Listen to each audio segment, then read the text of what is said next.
Friends, आज के video में हम बात करेंगे फिस्कल पॉलिसी की। इकोनॉमिक्स का एक बहुत ही स्ट्रॉन्ग टॉपिक है जो एग्जाम में आपको बहुत सारे मार्क्स दिलाएगा। और इस टॉपिक में जितना अभी डिस्कशन करने वाले एक छोटे छोटे हिस्से से भी आपको बोर्ड्स में FAQs दिखेंगे, फ्रीक्वेंटली आस्क्ड क्वेश्चन दिखेंगे। चलिए शुरू करते हैं। What is all about fiscal policy? Fiscal policy is are 3-dimensional policy of government covering public revenue, that is government's income, public expenditure, government's expending and government borrowing. Fiscal policy, it is a 3-dimensional policy of government covering government's income, government's expenditure and government borrowing. Government की income कहां से होने वाली है, government कहां पे खर्चे करने वाली है, और गवर्नमेंट को अगर जरूरत पड़ी तो गवर्नमेंट कहां से बोरो करेगी। ये 3 डायमेंशन एक साथ जब कवर होते हैं, that policy of government is called fiscal policy. अभी हम स्ट्रेट अवे पहले बात करेंगे what are the key objectives of fiscal policy. Fiscal policy के थ्रू मिनिस्ट्री ऑफ फाइनेंस या गवर्नमेंट चाहती क्या है। इन द सेम वे आपको यहां बता दें, fiscal policy is quite different from monetary policy. Monetary policy is given by RBI. Monetary policy is also known as interest rate policy, that is governed by RBI.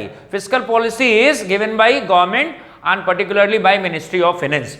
So what are the key objectives of fiscal policy? इसके objective क्या होते हैं? Number 1, economic growth.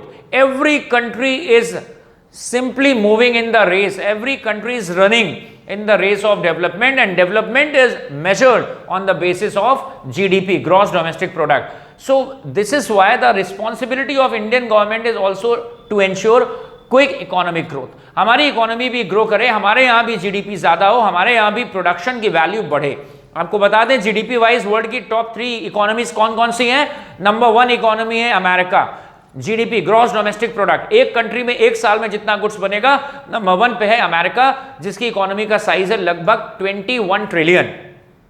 What is meant by 21 trillion? 21 trillion का production, 21 trillion worth का production, 21 trillion US$ का worth का production एक साल में अमेरिका में होता है. And what is about 1 trillion? 1 trillion equal to 1 lakh crore. 1 lakh नहीं, 1 करोड़ नहीं, 1 lakh crore equal to 1 trillion. It means 1 के बाद 12 जीरो लिखेंगे, दैट इज 1 ट्रिलियन. तो अमेरिकन इकोनॉमी का साइज है 21 ट्रिलियन. इट मींस अमेरिका के यहां जो गुड्स बनाता है अमेरिका एक साल में, उसकी वैल्यू, मार्केट वैल्यू होती है 21 ट्रिलियन US$. नंबर 2 पे है China. Chinese economy is somewhere reaching towards 14 trillion. लगभग 14 ट्रिलियन इकोनॉमी होने जा रही है चाइना की. नंबर 3 इकोनॉमी है जापान की. राउंड अबाउट आप बोल सकते हैं they are way close to 6 trillion. लगभग 5.5 ट्रिलियन के आसपास है जापानीज इकोनॉमी. तो नंबर 1 पे US, नंबर 2 पे चाइना, नंबर 3 पे जापान है GDP वाइज. तो इकोनॉमी को ग्रो करना इंडिया की भी रिस्पॉन्सिबिलिटी है. We were lagging far behind, बहुत पीछे से. Every country is running in the race और हम लोग वी वर लैगिंग बिहाइंड. तो इंडिया ने भी काफी इम्प्रोवाइजेशन करा, specially after 1991. So since 1991's economic reforms, Manmohan Singh he was then finance minister, India ने भी बहुत enormous ग्रोथ दिखाई है और इंडिया अभी रिसेंट में टॉप 5 में आ गया GDP वाइज. ऑल्दो कोविड की वजह से थोड़ा सा फिर से ग्राफ इंडियन इकोनॉमी का नीचे है, बट वी फॉर्मली बिलीव वापस हम कम बैक करेंगे और नंबर 3 की तरफ जरूर से आगे बढ़ेंगे. फिलहाल अभी हम देखते हैं फिस्कल पॉलिसी का ऑब्जेक्टिव होता है इकोनॉमी को ग्रो करना. इट मींस GDP को बढ़ाना, जो हमारे यहाँ गुड्स और सर्विसेज प्रोड्यूस हो रहे हैं उसकी मार्केट वैल्यू को बढ़ाते रहना. इकोनॉमिक स्टेबिलिटी, इकोनॉमी को स्टेबल करना, this is another angle of the fiscal policy. ये नहीं कि किसी साल GDP बहुत ज्यादा है, किसी साल बहुत कम हो गया, फिर GDP ज्यादा हो गया, फिर बहुत कम हो गया. Slow and study but growth होनी चाहिए. जैसे GDP हमारा, सपोज इंडिया का GDP अभी था थोड़े दिन पहले जब कोविड से पहले अपने हाईएस्ट पे था, इट वाज 2.7 ट्रिलियन.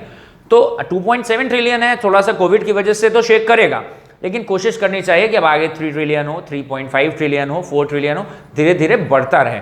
तो साथ ही में इकोनॉमी को ग्रो करना और इकोनॉमी को स्टेबल भी बनाना. ये नहीं कि 2.7 ट्रिलियन से वापस हम आगे 1.2. तो there should be balance, there should be equilibrium. Economy को बैलेंस में रखना चाहिए कि अगर कोई सेटबैक आए तो उससे निपटने के लिए रिलीफ मेजर होने चाहिए. तो इकोनॉमी बहुत ज्यादा फ्लक्चुएट ना करे, धीरे धीरे बढ़े लेकिन बढ़ती रहे. फिर full employment, all those who are willing to work, those who are capable to work, if they all get the job, that is full employment.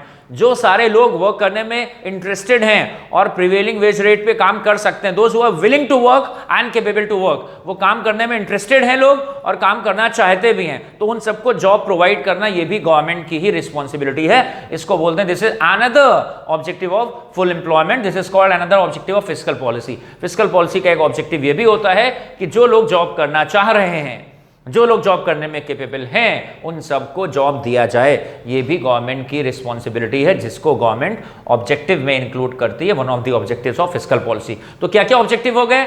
Fiscal policy का पहला ऑब्जेक्टिव बिना रटे इकोनॉमी को ग्रो करते रहना, लेकिन इकोनॉमी को ups and down से बचाना, स्टेबल रखना, धीरे धीरे बढ़े लेकिन स्टेबल रहे, अगर बहुत ऊपर ना भी जाए तो बहुत नीचे भी ना जाए, that is called economic stability. Full employment, all those who are willing to work, capable to work, if they all get the job, that is called full employment. This is another objective of fiscal policy. And then removal of inequalities of regional disparity, inequalities of income distribution, कि पता चला कोई बंदा तो बहुत rich है लेकिन बहुत सारे लोग बहुत पुअर हैं, तो some people they are extremely rich, on the other side so many people they are extremely poor, ये भी नहीं होना चाहिए, उन दोनों के बीच का डिफरेंस कम होना चाहिए। इसका मतलब ये नहीं है कि जो रिच है उसको भी पुअर बना दो, कहते सब बराबर हो गए, जो पुअर है उसको पॉवर्टी लाइन से ऊपर लाना चाहिए। those who are residing, those who are actually lying in below poverty line, they should be uplifted towards above poverty line, तो जो below poverty line है उसको भी ऊपर लाना चाहिए ताकि रिच और पुअर का डिफरेंस कम हो और जो पुअर क्लास है वो भी above poverty line में आ जाए। तो removal of inequalities of income distribution and regional disparity, कि कोई स्टेट इंडिया का ही हिस्सा है लेकिन बहुत डेवलप्ड है और कोई स्टेट बहुत पुअर है, इसको भी कम करना। So these are the main objective, key objective of the fiscal policy. And fiscal policies के 3 डायमेंशन क्या है, ये आज पार्ट 1 में हम डिस्कस करेंगे, पार्ट 2 में इनको और डिटेल में ले जाएंगे। फिस्कल पॉलिसी के 3 डायमेंशंस हैं, गवर्नमेंट की इनकम जिसको बोलते हैं पब्लिक रेवेन्यू, गवर्नमेंट के खर्चे जिसको बोलते हैं पब्लिक एक्सपेंडिचर, और गवर्नमेंट को अगर जरूरत पड़ी तो गवर्नमेंट बोरोइंग कहां से करेगी, इंडिया के अंदर से करेगी, तो डोमेस्टिक बोरोइंग हो गया, इंटरनल बोरोइंग इंडिया के बाहर से करेगी, किसी दूसरी कंट्री से, वर्ल्ड बैंक से कहीं से पैसा लेगी, उसको इंटरनेशनल बोरोइंग बोलते हैं। तो पब्लिक रेवेन्यू, गवर्नमेंट की कहां से इनकम होगी, गवर्नमेंट के कहां खर्चे होने वाले हैं, फ्लाईओवर में खर्चा करेगी गवर्नमेंट, या डैम बनाएगी गवर्नमेंट, या गवर्नमेंट कुछ हाईवेज बनाएगी, तो गवर्नमेंट के खर्चे कहां होने वाले हैं, और अगर गवर्नमेंट को जरूरत पड़ी then what are the ways to raise the funds, government कहां से उधार लेगी। अब गवर्नमेंट की जो इनकम है उसके 2 तरीके हैं, revenue receipt and capital receipt.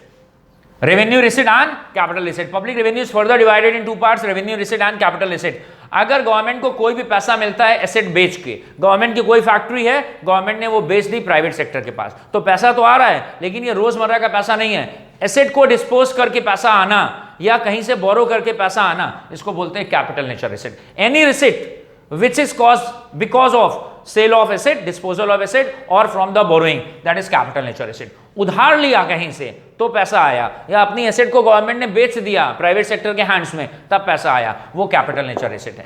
Apart from this any receipt that is revenue receipt. जो कैपिटल नेचर रिसिट नहीं है वो रेवेन्यू रिसिट है। What is capital nature receipt? Capital receipt कौन सी है? गवर्नमेंट ने बोरो करा तब जो पैसा आया दैट इज कैपिटल रिसिट, या गवर्नमेंट ने अपनी किसी फैक्ट्री को प्राइवेट हैंड्स में बेच दिया तो वो भी कैपिटल रिसिट है। इसके अलावा जो भी रिसिट है वो रेवेन्यू रिसिट है। रेवेन्यू रिसिट को आप ऐसे भी बोल सकते हैं, any receipt of the government which is neither resulting into sale of asset nor in increase in liability. वो रिसिट जिससे ना तो एसेट बेची जा रही है ना लायबिलिटी बढ़ाई जा रही है, वो रेवेन्यू रिसिट है। मतलब गवर्नमेंट की रोजमर्रा की जो पैसे आते हैं वो रेवेन्यू रिसिट है। इसके क्या पार्ट होंगे वो आगे पढ़ेंगे, अगले वीडियोस में पढ़ेंगे। आज के लिए इतना है, इसको देखिएगा, रिप्ले करिएगा, कॉपी में नोट करिएगा, और हम मान के चल रहे हैं कि अभी कुछ नहीं पढ़ाया है, कई बार और पढ़ाएंगे, पक्का करिएगा। और अपने फ्रेंड्स के साथ जिनके आप वेलफिशर बनते हैं उन सारे दोस्तों तक भी ये वीडियो जरूर पहुंचाइए। Thank you for watching this video, God bless.